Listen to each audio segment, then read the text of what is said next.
Hello बच्चों। तो आज हम पढ़ेंगे क्लास 7th की कविता फूल और कांटे, जिसके कवि है अयोध्या सिंह उपाध्याय हरिऔध जी। तो पहले हम यह कविता को अच्छी तरह से पढ़ेंगे, फिर उसके बाद मैं आपको यह कविता एक्सप्लेन करके बताऊंगी। तो चलिए शुरुआत करते हैं। है जन्म लेते जगह में एक ही पौधा उन्हें है पालता, रात में उन पर चमकता चांद भी एक ही सी चांदनी है डालता। मेह उन पर है बरसता एक सा, एक सी उन पर हवाएं है बही, पर सदा ही यह दिखाता है हमें ढंग उनके एक से होते नहीं। छेद कर काटा किसी की उंगलियां, फाड़ देता है किसी का वरवसन, प्यार डूबी तितलियों के पर कतर, भौर का है वेद देता श्याम तन। फूल लेकर तितलियों को गोद में, भौर को अपना अनूठा रस पिला, निज सुगंध और निराले रंग से है सदा देता कली जी की खिला। है खटकता एक सबकी आँख में, दूसरा है सोहता सुर शीस पर, किस तरह फूल की बड़ाई काम दे, जो किसी में हो बड़प्पन की कसर। तो अभी हमने यह कविता पढ़ ली, अभी हम जानेंगे इसका अर्थ। तो यह कविता मोस्टली किसके बारे में बताया गया है? तो यह कविता जो कवि है वो यह कविता फूल और कांटे के बारे में उन्होंने बताया है। तो अभी हम देखेंगे एक एक पैराग्राफ पढ़कर। तो फर्स्ट पैराग्राफ क्या है कि है जन्म लेते जगह में एक ही पौधा उन्हें है पालता। तो यहाँ पर कवि जो है हरिऔध जी वो क्या कहना चाहते हैं कि जो फूल हो या कांटे हो दोनों तो साथ में ही आते हैं, तो वो जो है वो एक साथ ही जन्म लेते हैं और एक ही पौधा उन्हें पालता भी है। अभी जैसे कि कोई फूल जब जन्म लेता है तो वो फूल और कांटे तो दोनों साथ में ही आते हैं और वो एक ही पौधे पे आते हैं। रात में उन पर चमकता चांद भी एक ही सी चांदनी है डालता। तो अभी जब फूल जो उग जाते हैं, जो पौधे के ऊपर जो फूल और कांटे रहते हैं, तो कवि क्या कहते हैं कि जो चांद की जो चांदनी है, चांद की जो रोशनी है, वो एक बराबर ही वो पौधे और कांटों दोनों पर डालता है। चांद कभी ऐसे करता है क्या कि अगर फूल ज्यादा प्यारा है तो मैं फूल को ज्यादा चांदनी दूंगा और कांटे को नहीं दूंगा? नहीं, तो वो वैसा नहीं करता है। तो ये फर्स्ट पैराग्राफ का मतलब क्या है कि भले फूल हो या कांटा हो, वो जगह में एक ही साथ जन्म लेते हैं, एक ही पौधा उन्हें पालता है, और जो रात को चांद अपनी चांदनी जो फैलाता है, चांदनी जो देता है, वो चमकाता है, तो वो दोनों को एक समान ही देता है। अभी सेकंड पैराग्राफ देखेंगे।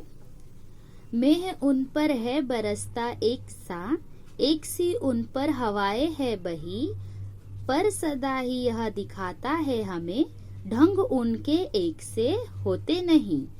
तो जैसे हमने फर्स्ट पैराग्राफ में देखा, मैंने आपको बताया कि जो फूल और कांटे हैं वह एक जगह पर ही जन्म लेते हैं, एक ही पौधा उन्हें पालता भी है, और जो चांद है वह अपनी चांदनी एक समान ही उन पर डालता है। तो सेम यह सेकंड पैराग्राफ में भी वही कह रहा है कि जो मेह है, मेह मतलब क्या? तो बादल, जब बादल हम आसमान पर देखते हैं, बहुत सारे जब बादल छा जाते हैं तो उसके बाद क्या होती है? वर्षा होती है, ठीक है, बारिश होती है। जब एक साथ बादल जब आसमान में आ जाते हैं, आसमान पर आ जाते हैं, तब क्या होती है? बारिश होती है। तो ये सेकंड पैराग्राफ में वो क्या कह रहे हैं कि मेह उन पर है बरसता एक सा, एक सी उन पर हवाएं है बही।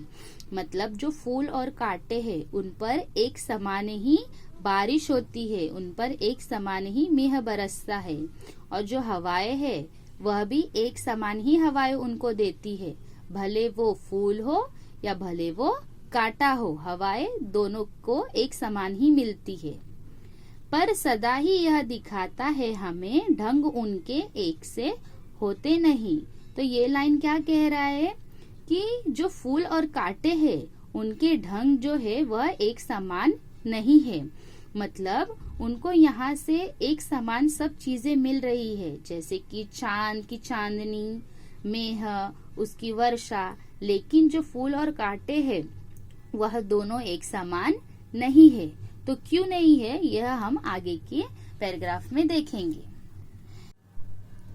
छेद कर कांटा किसी की उंगलियां फाड़ देता है किसी का वरवसन।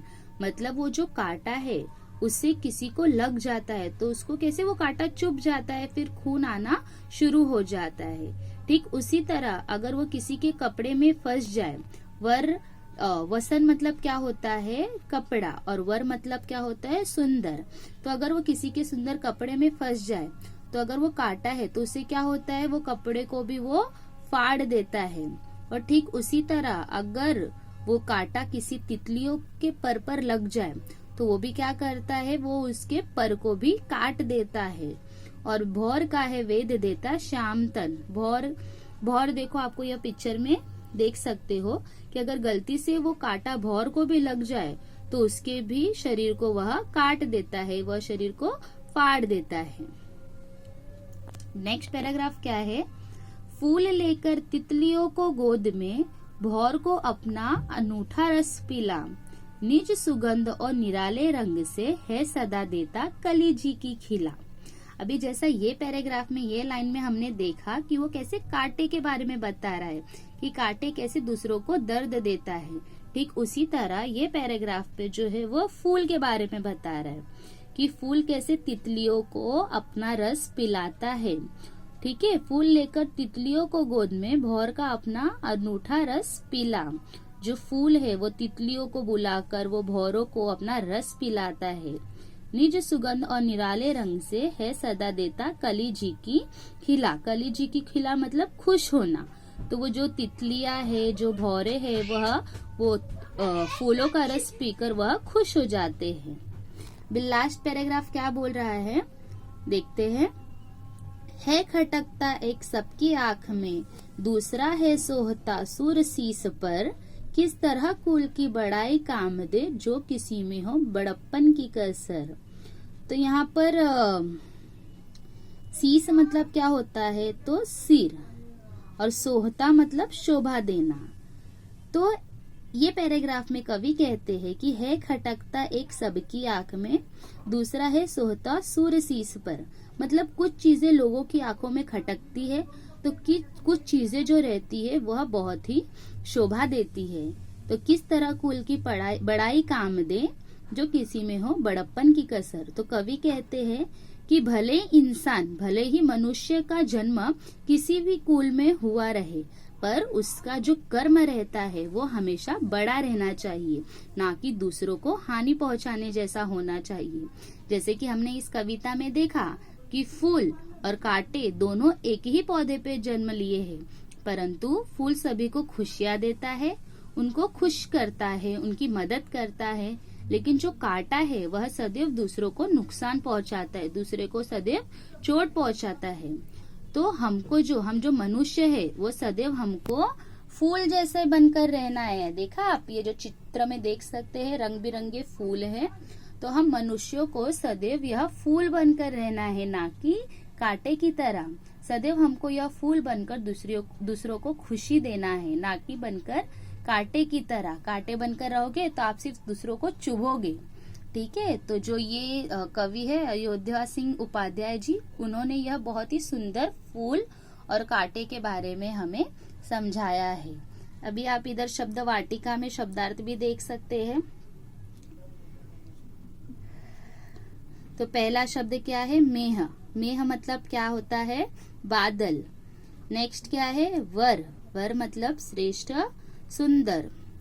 अगला क्या है, वसन। वसन मतलब वस्त्र।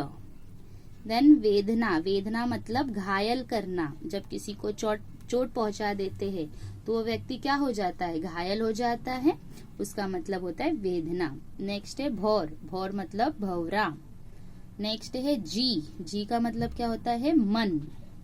सोहना। सोहना मतलब शोभा देना। और शीस। शीस का मतलब होता है सिर। अभी यहाँ पर एक मुहावरा दिया है, जैसे कि जी की कली खिलना मतलब खुश होना।